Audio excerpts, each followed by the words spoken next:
అందరికీ నమస్తే. నేను మీ శ్రద్ధని. వెల్కమ్ టు శ్రద్ధస్ ఛానల్. ఇవాల్టి స్పెషల్ వీడియో, నేను పప్పుల పొడి అంటూ ఉంటాను కదండి, ఆ పప్పుల పొడి ఎలా తయారు చేయాలో ఈ వీడియోలో చూద్దాము. ముందుగా ఒక ఇనుప మూకుడు తీసుకొని అందులో 1 కప్పు పల్లీలు వేసుకొని మీడియం ఫ్లేమ్లోనే ఇలా కలుపుకుంటూ వేయించుకోవాలి. హై ఫ్లేమ్ పెడితే పప్పు మాడిపోతుంది, లోపల పచ్చి పచ్చిగా ఉంటుంది. అందువలన మీడియం ఫ్లేమ్లోనే ఇలా కలుపుకుంటూ వేయించుకోవాలి. ఇలా వేగిన తరువాత ఇందులో 1.5 టేబుల్ స్పూను ధనియాలు వేసుకోవాలి. 1 టేబుల్ స్పూన్ దాకా జీలకర్ర వేసుకోవాలి. ఇవి కూడా చక్కగా మీడియం ఫ్లేమ్లోనే వేయించుకోవాలి. ఇవి వేగిన తరువాత మనం తినే కారాన్ని బట్టి, మనం తీసుకునే పప్పుల్ని బట్టి ఎండుమిర్చి తుంచి వేసుకోవాలి. ఎండుమిర్చి వేసుకున్న తర్వాత ఎక్కువసేపు వేగనవసరం లేదండి, 1 నిమిషం అలా అని.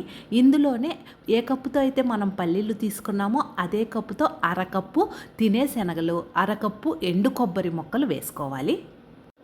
ఇవి వేసిన తరువాత 2 నిమిషాలు మీడియం ఫ్లేమ్లోనే చక్కగా వేయించుకొని స్టవ్ ఆఫ్ చేస్తే సరిపోతుంది. ఎక్కువసేపు వేగనవసరం లేదు. ఇవన్నీ చక్కగా చల్లారిన తరువాతనే మనము మిక్సీకి వేసుకోవాలి.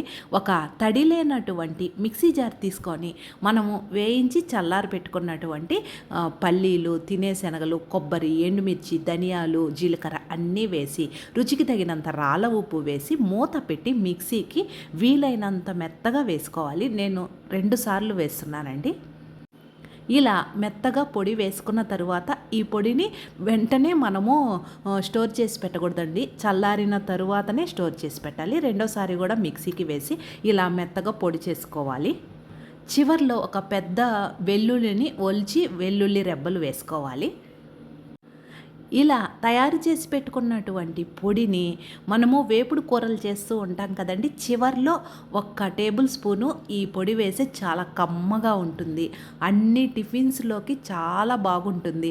వేడి వేడి అన్నంలోకి 1 స్పూను ఈ పొడి, 1/2 స్పూను నెయ్యి వేసుకొని తింటే సూపర్గా ఉంటుంది.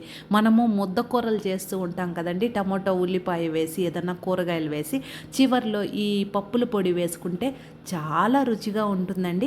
ఒక్కసారి నేను చెప్పిన విధంగా ట్రై చేయండి. ఎలా వచ్చిందో కామెంట్ సెక్షన్లో తెలియచేయండి. నేనైతే ఈరోజు తోటకూర వేపుల్లోకి, వేడి వేడి అన్నంలోకి ఈ పొడిని ఉపయోగించుకుంటున్నాను. అన్ని టిఫిన్స్లో కూడా సూపర్గా ఉంటుంది. ఉదయం పూట మనకి హడావిడిగా ఉంటుంది కదండి, అలాంటప్పుడు ఈ పొడి కానీ ఉంటే చక్కగా ఉపయోగించుకోవచ్చు. మీకు ఉపయోగపడుతుంది అనుకుంటే లైక్ చేసి షేర్ చేయండి. మన శారదాస్ ఛానల్ ఫస్ట్ టైం చూస్తుంటే మర్చిపోకుండా సబ్స్క్రైబ్ చేసుకోండి. నేను వేరొక వీడియోతో మీ ముందుంటాను. Thank you.